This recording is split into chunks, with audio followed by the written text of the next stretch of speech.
pessoal, meu nome é Tairo e eu sou um dos monitores de Química Geral da ECT e falaremos hoje sobre eletroquímica. E eletro está relacionado a elétrons e a eletricidade, e química a perspectiva e a abordagem tomadas neste vídeo. Nós percebemos então em toda a química que os elétrons eles são importantes, e essa importância se dá pela participação deles nas ligações químicas, por influenciarem diretamente na reatividade de um elemento, e também por estarem presentes em um tipo muito específico de reação, as reações de redução e oxidação, abreviadas reações redox, já que o red vem de redução e o ox de oxidação. Essas reações redox vão envolver estes dois processos, o processo de redução, que é ganhar elétrons, e o processo de oxidação, que é perder elétrons. Essas reações redox, elas vão envolver as espécies que vão ganhar elétrons, que são as espécies que vão reduzir, e outras diferentes destas primeiras, que irão perder elétrons, ou seja, oxidar. Perceba também a semelhança da palavra oxidação com um elemento químico muito conhecido, que é o oxigênio. Isso se dá porque o oxigênio geralmente faz metais oxidarem, ou seja, esses metais vão perder elétrons, enquanto que o oxigênio irá reduzir, ganhando estes elétrons. E vamos para a nossa máxima, que é a conservação das cargas. A conservação das cargas diz que nenhuma carga, nenhum elétron pode aparecer do nada em uma reação química. Eles devem partir de um lugar e ir a outro lugar. Dessa forma, toda reação de redução é acompanhada por oxidação e vice-versa, ou seja, toda oxidação também é acompanhada por uma redução, de forma que as duas sempre andam juntas. Como saber quem reduz e quem oxida? Nós sabemos isso através do NOx, que é meio que um balanceamento dos elétrons para sabermos quantos elétrons os átomos tinham antes, quando ele estava neutro, e agora, quando ele está ligado. Esse NOx ele vem justamente do número de oxidação. E ele irá admitir todas as ligações com um caráter iônico, o que envolve as propriedades vistas na primeira unidade, energia de ionização e afinidade eletrônica. Cada átomo, então, deverá receber um número. Relacionado aos grupos 1 e 2, eles vão receber o número NOx será igual ao número do grupo, mais 1 e mais 2. Os halogênios geralmente é menos 1, mas essa é uma regra muito fraca que muito facilmente será quebrada. Em relação ao oxigênio, se ele for peróxido, ele terá NOx menos 1. Se ele estiver ligado com flúor, nós deveremos examinar e ver se ele será mais ou menos 1,5. Quando não for essas ocasiões, o NOx do oxigênio será menos 2. O hidrogênio, nós deveremos ver se ele está ligado ou não com metais. Quando ele estiver ligado com metais, o seu NOx será menos 1, já que o hidrogênio tenderá a capturar esse elétron do metal. Dessa forma, como ele capturou esse elétron do metal e o NOx admite que todas as ligações são iônicas, ele deverá assumir, entre aspas, uma carga menos 1. Já quando ele está ligado a não metais, ele tende a perder este elétron, dessa forma ficando com carga mais 1. Veremos então que a soma dos NOx eles devem resultar na carga do composto, molécula ou íon. Dessa forma, os coeficientes estequiométricos não entram neste assunto, eles não importam neste caso, já que nós queremos determinar o NOx de um átomo em um composto, molécula ou íon.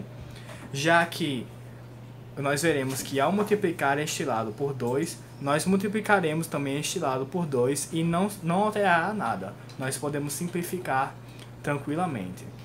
Mas, em contrapartida, os índices eles são extremamente importantes. Vemos então que percorrendo os elementos, nesse caso o elemento I, o NOx, a soma dos NOx devem resultar na carga do composto. E essa soma dos NOx sempre é multiplicada pelo índice daquele composto. Nós veremos isso num exemplo, que é o do íon sulfato. SO4, 2-. Nesse caso, nós temos que determinar o NOx do enxofre. Nós sabemos que o NOx do enxofre mais 4 vezes o NOx do oxigênio deverá ser igual à carga do composto, que é -2. Nós chamaremos o NOx do enxofre de X, e como o oxigênio não está ligado ao flúor e nem é um peróxido, ele assumirá a carga -2. Dessa forma, x mais 4 vezes -2 será igual a -2. Essa daqui é uma equação de primeiro grau com uma incógnita.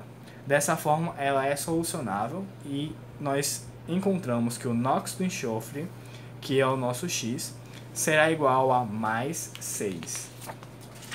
Outro exemplo mais complicado é em relação ao NOx do carbono e do nitrogênio em Cn-.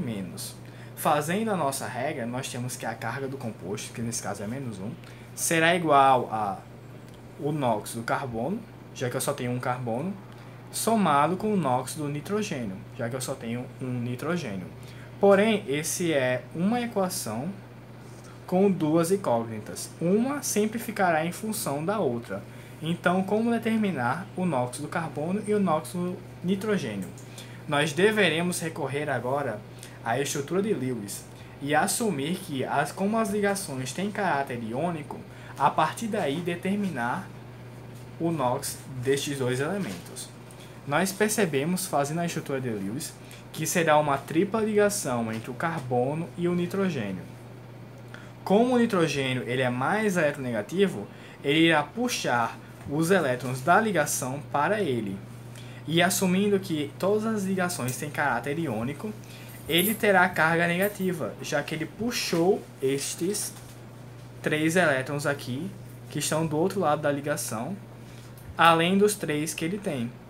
Dessa forma, como ele tinha antes, quando ele estava neutro, 5 elétrons, e conseguiu 3 elétrons daqui, o NOx dele será -3. E o NOx do carbono, como ele tem geralmente 4 elétrons, e ele só resta 2 para ele, o NOx do carbono será +2. Isso se dá já que nós pensamos que no NOx há a transferência de elétrons. Nesse caso, pensamos que o carbono transferiu seus elétrons para o nitrogênio.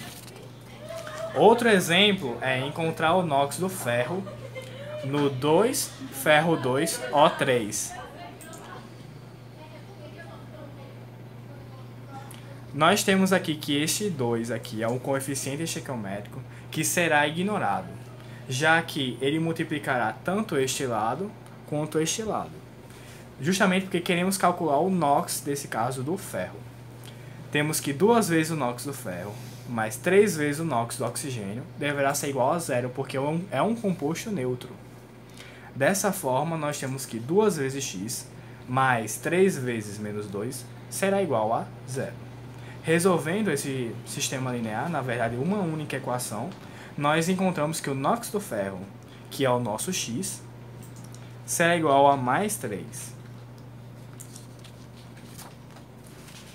Outro exemplo é encontrar o NOx do cromo no composto K2CR2O7. Nós temos então que 2 vezes o NOx do cromo, como tem aqui, 2 vezes K, então eu tenho 2 vezes o NOx do, potássio, mais 2 vezes o NOx do cromo, mais 7 vezes o NOx do oxigênio, deverá ser igual a 0. O NOx do potássio, K, ele é +1, já que ele é do grupo 1. Nós queremos encontrar o NOx do cromo, chamaremos ele de x. E o NOx do oxigênio, como ele não está ligado a nenhum peróxido ou flúor, ele será -2. Dessa forma, nós temos que 2 vezes +1, mais 2 vezes x, mais 7 vezes -2, igual a 0. Resolvendo, nós encontramos que o nosso x, que é o NOx do cromo, será igual a +6.